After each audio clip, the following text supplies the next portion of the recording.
The Persian Wars, 499 to 449 BC. First of all, to fully grasp why this war was such a big deal, you have to understand that Persia was not just an empire, it was the empire. These guys were like those rich, overachieving students who already had everything. A massive empire, wealth, and power, but still wanted to flex. However, a few Greeks under their vast rule, particularly the Greek cities in Ionia, which is modern-day Turkey, decided they didn't like being bossed around and started to rebel. In this rebellion, they managed to recruit Athens and Eretria, two more Greek city-states who were all in. But the thing is, this agenda of burning Persia to the ground did not sit well with the Persian king at all. To Darius I, Greek was a minor nuisance that needed to be taught a lesson, so he sent an army to go do exactly that. The first major battle of the war took place at Marathon, where the Persians landed fully expecting an easy victory. After all, they had twice as many soldiers as the Greeks and a track record of crushing rebellions. But what they didn't expect was Athenian strategy and Greek stubbornness. The Greeks, using a clever phalanx formation,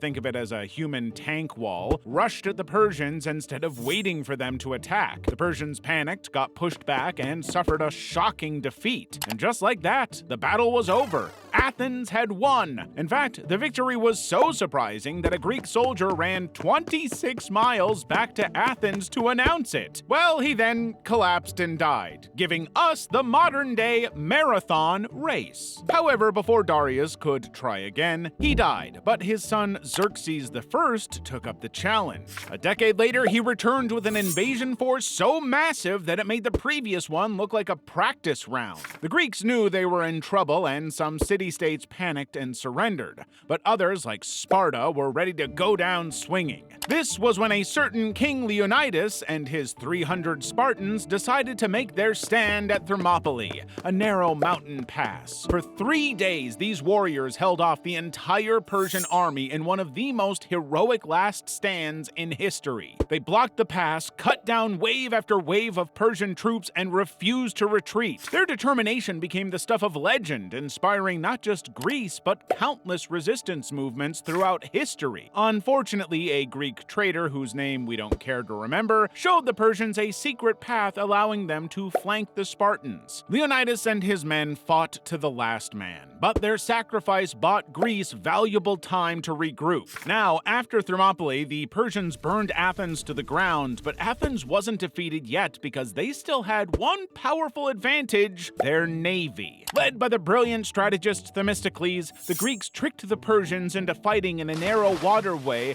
at Salamis. And as the Persian ships crashed into each other, the Greeks picked them off one by one, and King Xerxes, who, watching from a throne on a hill, realized that his great navy was getting humiliated. So he packed up and left Greece for good. The Persians never fully recovered from this loss. This war and victory remains a major part of history because without it, there might have been no Socrates, no Plato, no Aristotle, and no Olympic Games. Greek culture influenced Rome, which influenced Europe, which influenced, well, everything.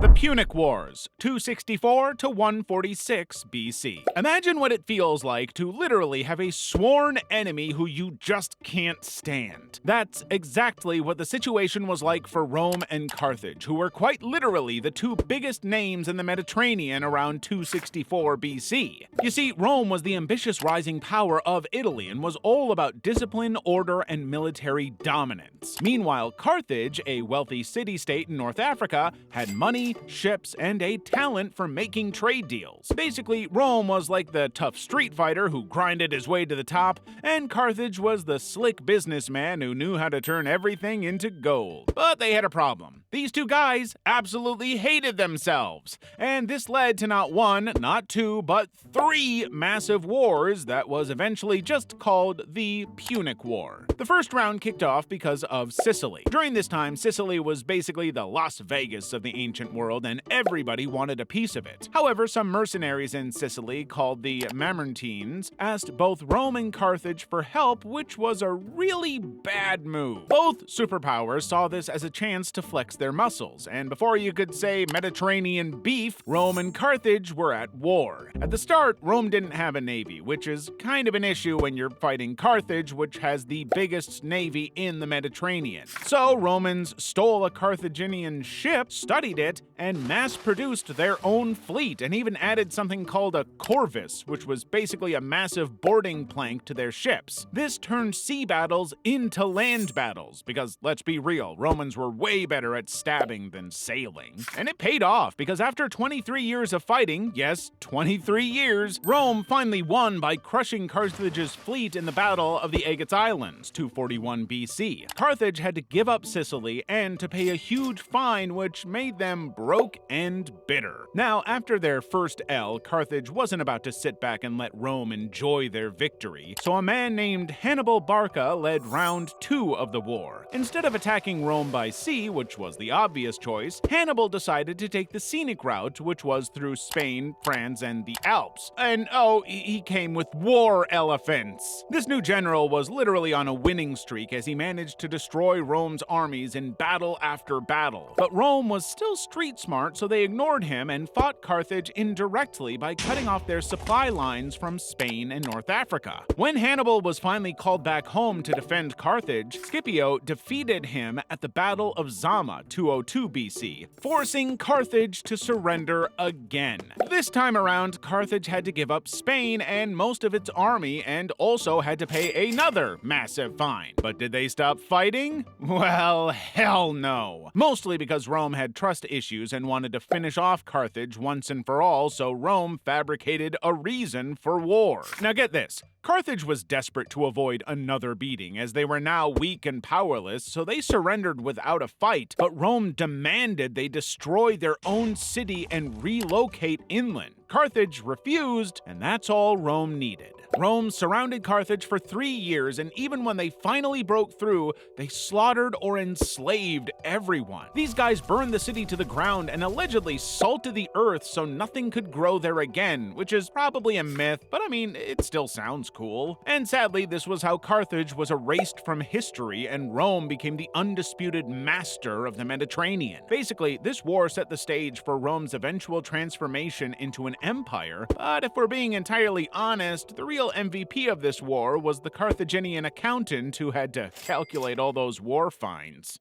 The 100 Years' War, 1337 to 1453. Imagine you're a medieval peasant in 1337 living in France. You're probably covered in mud and cow poop and just trying to survive, when a guy in armor suddenly rides through your village screaming about a war that will last longer than 4 generations of your family. All because the kings of England and France are having the medieval equivalent of a Twitter beef. So now you're stuck fighting for a country that barely knows you exist. This was exactly what happened, and for 116 freaking years, England and France brawled in what can only be described as the world's longest and pettiest breakup. This war started with confusion over who should rule France, because in 1328, France's King Charles IV died without a son, and the closest male was Edward III of England. France, however, didn't want a British guy ruling them, so they picked Philip VI, a distant cousin, and all hell broke loose. Edward III was not happy about this, and thus war broke out in 1337, and neither side was willing to let it go. At first, England dominated the war because they had longbows, and longbows were honestly the medieval equivalent of machine guns. England's longbowmen shot arrows so fast and so far that the French knights got absolutely destroyed. But right when the French were regrouping and coming back for a counterattack, the Black Death arrived and killed 1/3 of Europe. Turns out dying from plague is a bigger priority than fighting over a crown, so everybody hit the pause button to face the common enemy. But don't worry, because once enough people had died, they picked the war right back up in 1356, and the English, still rocking their longbows, crushed the French again. They even captured the French king, John II, and demanded a ransom so huge it could buy half of Europe. France, of course, paid it, but at this point, they were running out of kings and dignity. For a while, the war dragged on with no clear winner. England England had better weapons, but France was too stubborn to quit. Then, a plot twist happened. In 1429, a 17-year-old French peasant named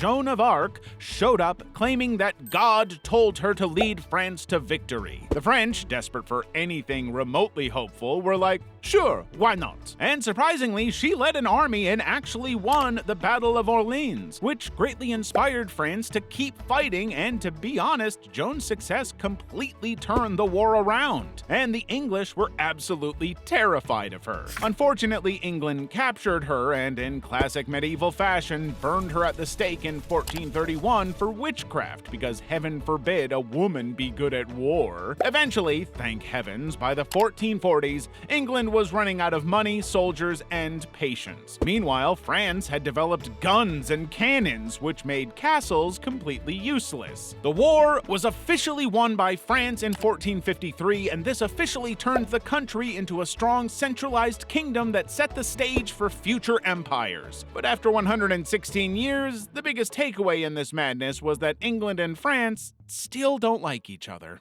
The American Revolution, 1775 to 1783. The story begins in the mid-1700s, and during this time, the 13 American colonies were doing pretty well. Crops were growing, trade was great, and they spent all their time enjoying their semi-independent lives. Sure, they were technically under British rule, but as long as King George III, a guy who would later go mad, literally stayed out of their business, things were chill. But then Britain, fresh off a very expensive war, the 7 Years' War, 1756 to 1763, realized it needed money. And what's the best way for an empire to get money? Taxes, baby! So in 1764, Britain passed a law called the Sugar Act, where they literally taxed sugar and molasses. The colonists grumbled, but didn't riot yet. Then in 1765, they passed the Stamp Act, which meant they taxed newspapers, playing cards, and legal documents. Imagine paying a fee just to send a text. As if that wasn't already the craziest idea, they now decided to pass another act in 1767 called the Townshend Acts. And here they placed more taxes on glass, paper, and, more importantly, tea. The colonists lost it. I mean, if there's one thing you don't mess with, it's a colonist's caffeine supply. Well, this time around they'd had enough, so one chilly December night, a group called the Sons of Liberty, basically a revolutionary frat led by Samuel Adams, snuck into British ships and dumped 92,000 pounds of tea into Boston Harbor. Britain, of course, responded to this act of defiance like an angry parent and passed the Intolerable Acts, which basically shut down Boston's port and took away Massachusetts' government. They also sent more British troops to keep order. This obviously made the situation 100 times worse, so the rebellion started proper. By April 1775, things were boiling over. British troops, under orders to seize weapons in Concord, Massachusetts, marched through Lexington, where they were met by American militiamen, aka farmers with muskets. No one knows who fired the first shot, but once that bullet left the barrel, there was no turning back. The Battle of Lexington and Concord were the opening clashes of the Revolution, and even though Britain won, they paid a high cost. The colonies were now at war. Meanwhile, the Second Continental Congress, which was basically the colony's unofficial government, picked George Washington, a tall, badass general from Virginia,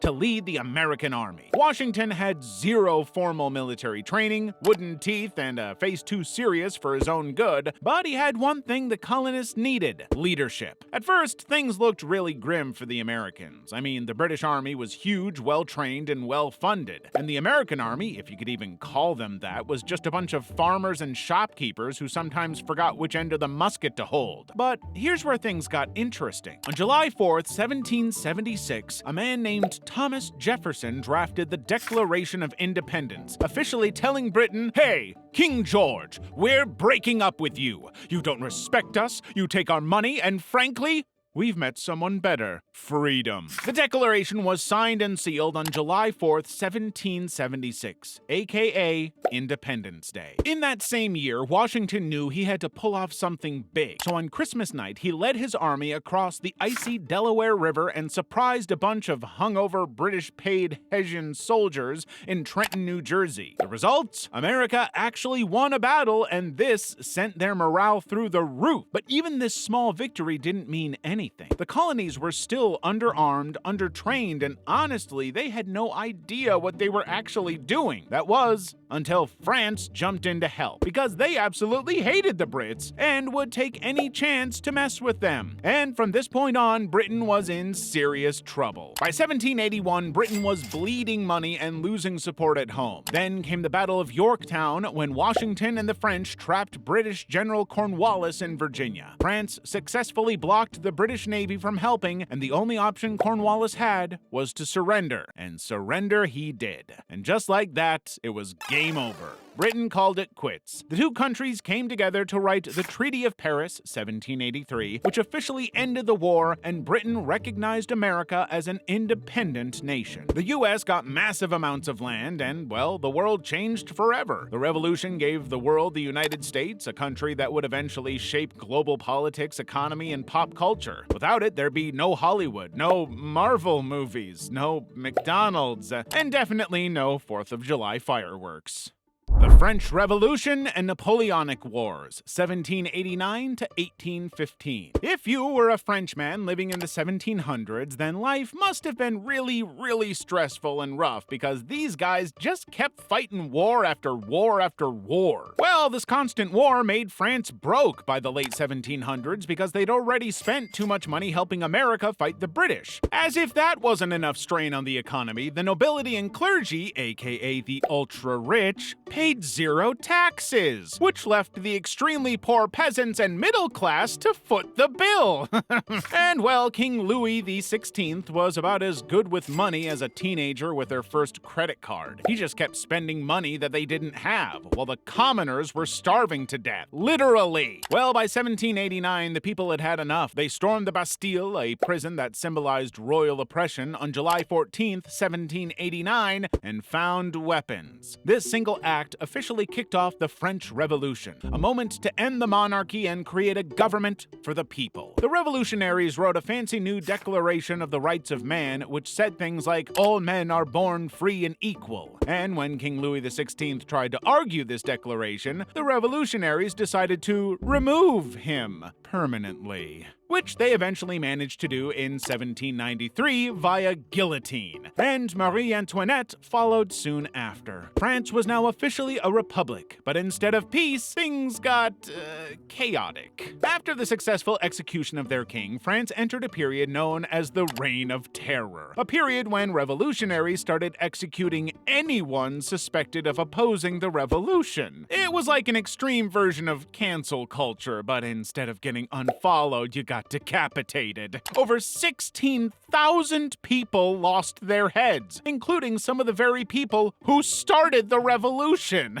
Oops. By 1799, France was a headless mess, but then Napoleon Bonaparte, a 5'6", or 5'7" if you believe his PR team, military genius, came into the picture and promised to fix everything. He pulled off a coup d'etat, took control, and basically scrapped any sort of democracy. This guy crowned himself emperor, literally, and begun to cause drama upon drama. First, he didn't just want to rule France, he wanted all of Europe. We're talking about Britain, Austria, Prussia, Russia, and basically every major European country. To the dismay of everyone, he won battle after battle using his brilliant military tactics, and by 1812 he controlled most of Europe. The guy was on fire. But then he made one massive mistake. He decided to invade Russia. People never learn. First, things were great. He marched in with 600,000 troops, but the Russians, knowing they couldn't win head-on, used a sneaky strategy. They kept retreating, so Napoleon's army had to march further and further into the cold. And as they retreated, they'd burn their own cities and food,